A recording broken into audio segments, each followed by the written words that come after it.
दोस्तों स्वागत है आपका एक बार फिर। फ्रेंड, 2 महीने की रणनीति देखेंगे, टू द पॉइंट बात करता हूँ, क्योंकि अभी एग्ज़ाम बहुत नियर है। अब होली वाली हो गई, सब हो गया, सब खत्म, फेस्टिवल ख़त्म, सब बंदे अब पढ़ाई में लग गए हैं। तो क्या हो, एक आइडिया देख लेते हैं। फॉलो करना ना करना आपके ऊपर है, पर देख लो क्या कह के जा रहा हूँ। ये भी थोड़ा सा इंपॉर्टेंट है। ज़्यादा बड़ी वीडियो नहीं खींचूंगा, just within 5 to 10 minutes के अंदर पूरी राम कथा मैं आपके सामने तय करके निकल जाऊँगा। देखो, प्रीलिम्स में क्या चाहिए होता है, मेन है रणनीति। अगर आपकी रणनीति स्ट्रांग है तो आप कर जाएंगे, लेकिन वहीं अगर आप पजल होने लग गए तो कहानी खत्म हो जाएगी। ये नहीं कि आपके टेस्ट में क्या स्कोर आ रहा है, ध्यान से समझना। हो सकता है कुछ बच्चे ऐसे भी हों जिनका 60 आ रहा हो, 60 से ऊपर साला जा ही नहीं रहा है। कितने नीचे तक का भी अंगा लगा लो, फिर भी 65 हद मार के ऊपर नहीं जा रहा है। और वो वहीं तुम्हारे दोस्त के 110 आ रहे, 115 आ रहे हैं, तो भाई पैनिक तो होगा डेफिनेटली। इंसान है, ह्यूमन बिहेवियर है, उसके ज़्यादा आ रहे हैं, मेरे कम आ रहे हैं, तो डेफिनेटली कोई भी होगा वो घबराएगा। लेकिन इस चीज़ को समझना, अक्सर मैक्सिमम केसेस में ये होता है जो 60 से 65 आते हैं उनका सिलेक्शन हो जाता है। मैक्सिमम केसेस में मैंने देखे हैं। क्यों? उनको मन में डर रहता है कि यार पढ़ना है। और जिनके 110 115 भी आते हैं वो कभी ओवर कॉन्फिडेंस होते हैं और धड़ाम से गिर के जाते हैं। तो 60 से 65 आने ये नहीं है कि आपके टेस्ट सीरीज में, क्योंकि देखो यार टेस्ट सीरीज के क्वेश्चंस ना, देखो अभी तक मैंने टेस्ट सीरीज लॉन्च नहीं करी अभी तक। क्यों? मेरी टीम काम कर रही है बैकएंड में, एमसीक्यू बना रहे हैं हर चीज़ के, तो हमें तो 2 साल तो चाहिए ना कम से कम। ऐसा तो नहीं कि हमने बच्चे उठा के, क्योंकि मैं खुद ही बना रहा हूँ। तो इस चीज़ को समझो। तो टेस्ट सीरीज में क्या होता है ना, वो बाल की खाल निकालते हैं। वहाँ से नॉट हटा दिया, एम हटा दिया, एम लगा दिया, आर लगा दिया, नॉट हटा दिया, आर हटा दिया। तो समझो, जिनके जो बेतुके क्वेश्चंस होते हैं वो भी पूछने लग जाते हैं। खोद के, मतलब बोलते हैं ना, खोद के पूछना। यूपीएससी को भी ऐसे नहीं पूछता। यूपीएससी बहुत स्टैंडर्ड क्वेश्चंस पूछता है, सोशल इकोनॉमिकल, ठीक है, साथ में आपका क्या नाम है, कॉन्स्टिट्यूशनल, इस टाइप के क्वेश्चंस, यूनिटी, ठीक है, इंटीग्रिटी पे ज़्यादा बात करता है। आप एमसीक्यू के, आप 2021 के ही पॉलिटी के क्वेश्चंस देख लो, इकोनॉमिक क्वेश्चंस देख लो, बहुत ही बेसिक्स क्वेश्चंस पूछता है। तो उस बेसिक्स के लिए आपके पास द बेस्ट ऑप्शन ये होना चाहिए कि आप अपने बेसिक्स को स्ट्रॉन्ग करें। टेस्ट सीरीज में भाड़ में जाए यार। यार हमारे भी एक टाइम था जब हम तैयारी करते थे, 65-70 तो आते थे, फिर तो क्या पैनिक हो जाते थे। तो उस कंडीशन में आप लोग क्या करें, जस्ट अपने बेसिक्स पे स्ट्रॉन्ग कीजिए। जैसे कि अगर इकोनॉमी पढ़ रहे हैं तो बैंक रेट क्या होती है, एसएलआर क्या होता है, रेपो रेट क्या होती है, रिवर्स रेपो रेट क्या होती है, ओएमओ क्या होता है, एमसीएलआर क्या होता है, ये सब चीज़ें। भाई अगर शेयर डिवेंचर पढ़े तो शेयर क्या होते हैं, डिवेंचर में क्या डिफरेंस है, बॉन्ड में क्या है, डेप्थ इक्विटी में क्या डिफरेंस है, बिल्कुल कंसेप्ट आपको क्लियर होने चाहिए। रट्टाफिकेशन है, कोई सी भी किताब पढ़ो यार, XYZ एनीथिंग, कोई किताब गलत तो लिखती नहीं है, जस्ट आपके बेसिक्स पे आपकी पकड़ बहुत ज़्यादा होनी चाहिए। अगर आप ज्योग्राफी, अगर आप पॉलिटी और अगर आप इकोनॉमी कर रहे हैं तो यहाँ पर बेसिक्स पे बहुत ज़्यादा पकड़ बना के रखना। आपके बेसिक्स स्ट्रॉन्ग आप कर जाओगे। ज्योग्राफी में द बेस्ट पार्ट मैपिंग। समझो नॉर्थ ईस्ट, देखो यूपीएससी का हॉट जोन क्या है, नॉर्थ ईस्ट। भाई प्यार करता है यूपीएससी। और क्या हॉट जोन है, साउथ। वो नॉर्थ से क्वेश्चन नहीं पूछेगा, उसको पता है सारे मैक्सिमम लोग क्या नाम है, यूपी बिहार के बंदे जो है, हरियाणा के बंदे और क्या नाम है इधर के एग्जाम देते हैं। वो नहीं, वो नॉर्थ ईस्ट पूछेगा, वो पूछेगा साउथ से। कहाँ से? नीलगिरी वाला जो एरिया है, वेस्टर्न घाट और ये ईस्टर्न घाट, जहाँ आपस में मर्ज होते हैं, उस एरिया से क्वेश्चंस बनाएगा। तो ऐसे जोन्स पे आपको जो है ज्योग्राफी को लेके, मैप्स को लेके चलो कि अगर आप दिल्ली के देखो लाइंस में कौन कौन से हैं, बेंगलोर की लाइन में तो कौन कौन से स्टेट, मतलब कौन से पॉपुलर सिटीज़ हैं, क्या वहाँ यूनेस्को साइट्स हैं, नहीं है। जब आप ऐसी तैयारी करोगे ना तो चीज़ें बहुत अच्छी से निकलेंगी। भाई लैटराइट सॉइल क्या होती है, आखिर ये यही क्यों पाई जाती है, इसके पीछे जब भागोगे ना तो चीज़ें अपने कंसेप्ट क्लियर हो जाएंगे। तो कुल मिला के मोटा मोटा यहाँ पे यह प्रवचन देने से ज़्यादा अच्छा ये है कि आप अपने बेसिक्स को स्ट्रॉन्ग रखिए। इवन अगर पॉलिटी कर रहे हैं तो पॉलिटी में बेसिक्स आपके बहुत स्ट्रॉन्ग होने चाहिए।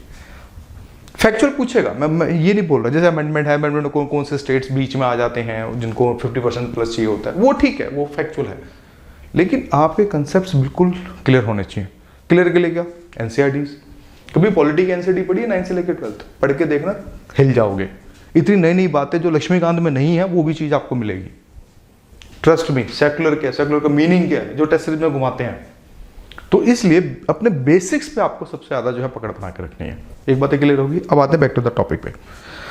भाई देखो 2 महीने की ऐसा तो है नहीं कि मैं जादूगिरी कर दूंगा यहाँ पे और अल्लाह दिन का चिराग रगड़ के दे दूंगा और तुम्हारा बेड़ा पार हो जाए। नहीं भाई देखो सिंपल सी बात है, जो बंदा रगड़ेगा अपने आप को जितना जितना अपने आप को रगड़ के आएगा ना उसका सिलेक्शन होगा, और जो मस्ती मारेगा जी, कहने का मतलब कुल मिला के मोटा मोटा ये है, जो बंदा डिसिप्लिन में रहेगा उसका सिलेक्शन होगा।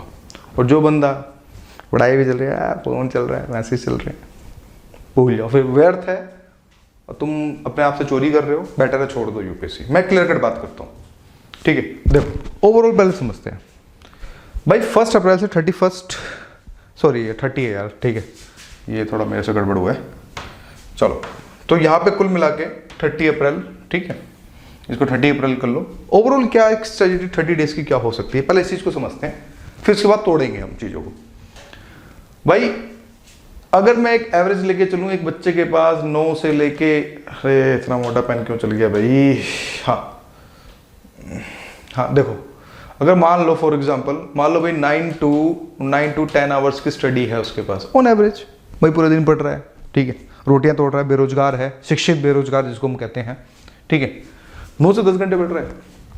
आप अपने, अब देखो 2 महीने है तो 2 महीने में ये चीज याद रखो, अगर आपका सिलेबस जो भी कंप्लीट हुआ, ठीक है, आपने उस कंडीशन में उसको रिवाइज करना है अच्छे से। अगर आप रिवाइज नहीं करेंगे तो कहानी खराब हो जाएगी। तो ऑन एवरेज देखो यहां पर आप अपने हिसाब से कम ज्यादा कर सकते हो। भाई 5 to 6 आवर्स लिखा है, हो सकता है कोई जिसकी रिवीजन बहुत अच्छे से हो रखी हो तो भाई इसके लिए 3 to 4 आवर्स बहुत है डेली बेसिस पे रिवीजन के लिए। या फिर जिसकी रिवीजन की बैंड बजी पड़ी है, हालत खराब है, तो भाई वो क्या कर सकता है, वो 7 to 8 आवर्स भी रिवीजन कर सकता है। अभी डिपेंड करता है एस्पिरेंट के ऊपर कि एस्पिरेंट किस स्टेज पे है, कि क्या आप कुछ ऐसे भी बंदे होंगे जो भी पढ़ते जा रहे, सिलेबस ही नहीं कंप्लीट हो रहा, मौत आ रखी है सिलेबस कंप्लीट करने में, तो ये करेगा, डिपेंड करेगा सिचुएशन के हिसाब से, ठीक। फिर मतलब कुल मिला के ये है कि अपने शिफ्ट्स को आप मोटा मोटा 4 पार्ट्स में डिवाइड करो। भाई 1 घंटा एक्सरसाइज जरूर करनी है, ठीक है, एक्सरसाइज नहीं करोगे तो दिमाग फ्रस्ट्रेट होता है, तो बेटर है कुछ भी है, जिम करो, वो योगा करो, कुछ भी करो, व्हाट्सएप वॉक करो, पर एटलीस्ट 1 घंटा अपने पूरे दिन में अपने लिए भी जरूर रखना है, मैंडेटरी है ये, ठीक। तो 5 to 6 आवर ये आपका हो गया, कुछ भी एनीथिंग इट कुड। अब देखो मोटा मोटा मान के चलते हैं, मान लो एक बच्चा 5 आवर की शिफ्ट करता है रिवीजन के लिए, इसको 2 पार्ट में डिवाइड करो। एक तरफ या तो इकोनॉमी चला लो, एक तरफ मॉडर्न हिस्ट्री चला लो, या फिर अगर यहाँ पॉलिटी चला रहे हो तो यहाँ पे ज्योग्राफी चला लो। मतलब कुल मिला के 5 आवर्स के अंदर 2 सब्जेक्ट्स को तोड़ो। टारगेट क्या होना चाहिए, 10 दिन, 10 से 12 दिन के अंदर आपका एक सब्जेक्ट पूरा अच्छे से कंप्लीट हो जाना चाहिए। अगर आप रिवाइज कर रहे हैं तो वैसे तो यूजुअली 4 से 5 दिन में हो जाता है, लेकिन अगर आपके नोट्स नहीं है, आपको दिक्कत आ रही है, तो ठीक है 10 दिन हो सकते हैं, मैं मान सकता हूँ। मोटा मोटा हो गया यहाँ आपका सिलेबस, मोटा मोटा इसी मंथ के अंदर आपका 1 से 2 बार आपका सिलेबस जो आपके मेजर जो कोर जोन है वो आपका कंप्लीट हो जाएगा, ठीक है। फिर उसके बाद सेक्शनल टेस्ट डेली एक लगाना है आपने, ये टेस्ट 9 गलत लिखा हुआ है, ठीक, डेली एक टेस्ट जरूर लगाना है। सेक्शनल लगाओ, अगर मान लो आपने पॉलिटी चला रखी है तो पॉलिटी पे टेस्ट लगाओ, ढूंढो भाई दुनिया भर के, आप यूपीएससी डालो, यूपीएससी पेपर्स डालोगे या फिर टेस्ट सीरीज डालोगे, डाउनलोड करोगे, ठीक है, और दुनिया भर के लिंक्स आ जाएंगे, ठीक है, जैसे upscmaterial.com हो गया, upscpdf.com हो गया, अब तो 36 आ गए हैं, ठीक है। तो वहां से पेपर डाउनलोड करके अपने स्कोर्स को भी देखो। जो क्वेश्चन तुम्हारे गलत हो रहे हैं, जो सही हो रहे हैं उनके पीछे मत भागो, जो गलत हो रहे हैं उनके पीछे भागो कि क्वेश्चंस गलत क्यों हो रहे हैं, उनको पढ़ो, कुछ इंटरेस्टिंग फैक्ट दिख रहा है तो उसको नोट डाउन करो।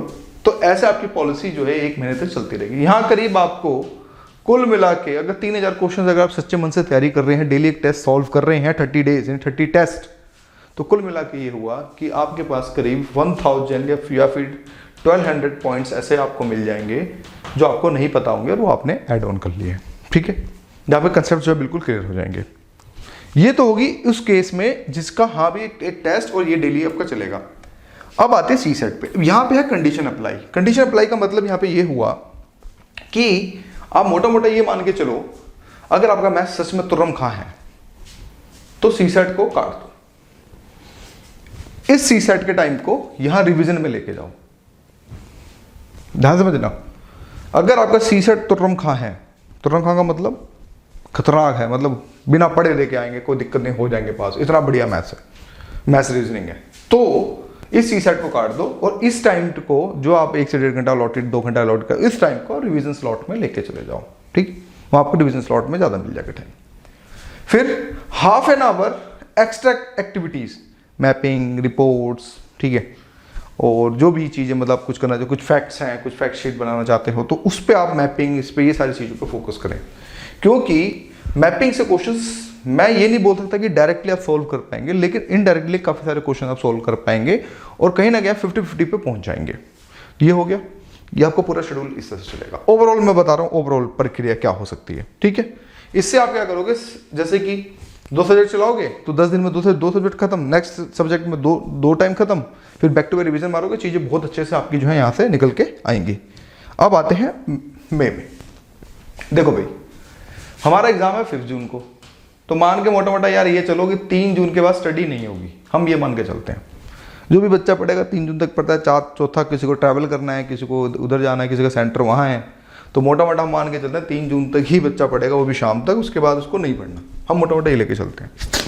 अब 20 जून तक अगेन पैटर्न यही रहेगा, लेकिन यहाँ पर एक चीज़ मैंडेटरी हो जाएगी, सी सेट। इवन अगर आपका तुर्रम खां सी सेट है तो भी आपने प्रैक्टिस करनी है। एटलीस्ट आपने प्रीवियस ईयर्स पेपर्स जो आपके 2013 से लेके 2021 तक के जो भी एग्जाम्स के पेपर हैं, ये आपने सारे सॉल्व करने हैं। ये उस कंडीशन में है जिनका सी सेट बहुत अच्छा है। जिनका सी सेट अच्छा नहीं है तो इस टाइम को तो रखना ही रखना है, साथ में सी सेट के टाइम को भी बढ़ा देना है। क्यों?